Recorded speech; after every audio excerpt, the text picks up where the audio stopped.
Hello YouTube, it is me, Raina, and I am back. And before I start this review, I want to say that I do stand with the WGA and the SAG-AFTRA writers and actors strike. Please go to their respective websites and find out what you can do to support the writers and actors at this time while they are currently on strike. Alright, so let me go ahead and get into my thoughts and feelings and review of Season 1 of One Piece. Now, to put this before everything, I have never seen the original anime, nor have I never read the original manga.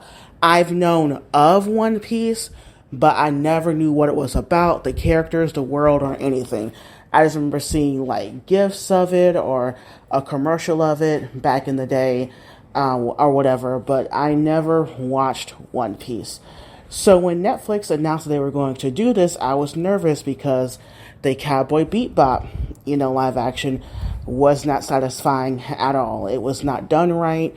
And, I was kind of nervous for like another anime adaptation. Death Note wasn't good. Ghost in the Shell movie. Like, it has not been good. And I think a lot of anime fans, they've said that a lot of the time. And One Piece, especially to a lot of people, and because it's been around for so long. And I'm just only going to give you my thoughts on the live action. If you have things that you wish that was here in the first season or that you want to see in future seasons and you're a fan of the manga or anime, leave them down in the comments below. But personally, my feeling is that weirdly, I enjoy it. I had no expectations because I didn't know about this world, these characters, or anything. It was tempting me all day because it was everywhere online. Everyone was excited. I was, the word of mouth got to me, and I caved in and I watched, and I had a grand old time. I did not expect to really enjoy this as much as I did. And maybe because I went in with zero expectations. I do not know. But anyway, the character of Luffy is infectious. Like, it's hard to resist a character like that who just wants the best for everyone and for everyone to have their dream. And I think his kind of unrelenting positivity just works in a really weird world like this. And trust me, this world is just out of this world. And I've always said this about any story, no matter what it's set in.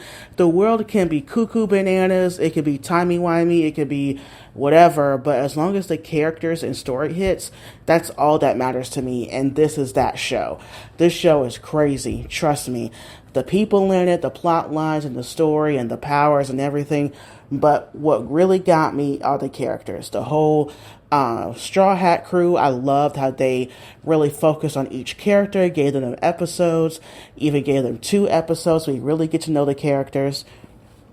The world building I think was fantastic here of how they would set the setting, the time jumps, or the flashbacks, and really detailing what these characters went through in their life to get them to this moment. And it really had some surprisingly really emotional moments throughout the show. I did not expect it to get me at some moments. I really, really enjoyed that. The sets and the set dressing, oh my goodness.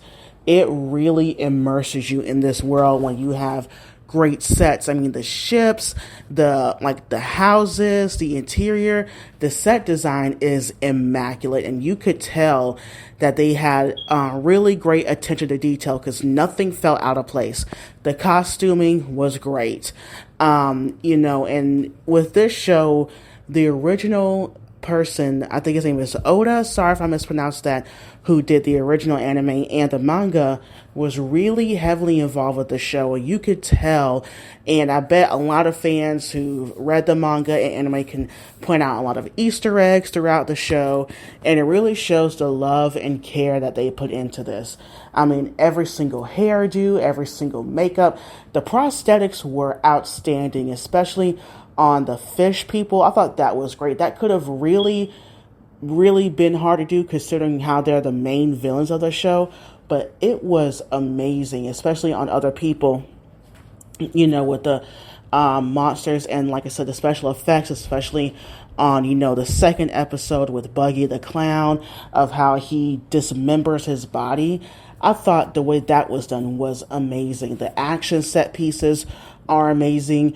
You get a feel of everyone's different fighting style to make them so individualistic, and I really, really love that, especially in the Straw Hat crew with Luffy, and then of course with Zoro, and then with Nomi, and everybody on that crew. I just love how they're so distinctive and so different, and how they're different ways of life and different fighting styles. I really love that. And even the supporting cast are great. I love how we've go into the Marines and really look into how they think, and even like some of the other pirates, especially Mihawk. I think that character design is amazing, and I love how he comes into the series.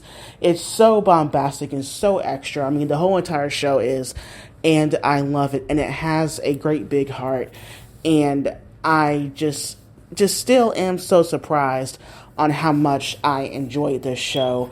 And I hope this is season 2. I mean, the show is exploding everywhere, and I think people are really getting into this. And I think this is a great show for people who may not have the time to watch all, like, thousands of episodes of One Piece or read all the mangas, because, people have different stuff in their life going on, and I think this is a great supplement for that. And I think finally someone got it right. Someone got the tone right, because you had the people from the original manga and the original show involved in this, and look at what it can do. Okay. So I can't wait for season 2 and beyond. Like I said before, if you're an anime fan of this, a manga fan, put your comments down below what you thought of this season and what you hope they do in future seasons. So, goodbye, YouTube.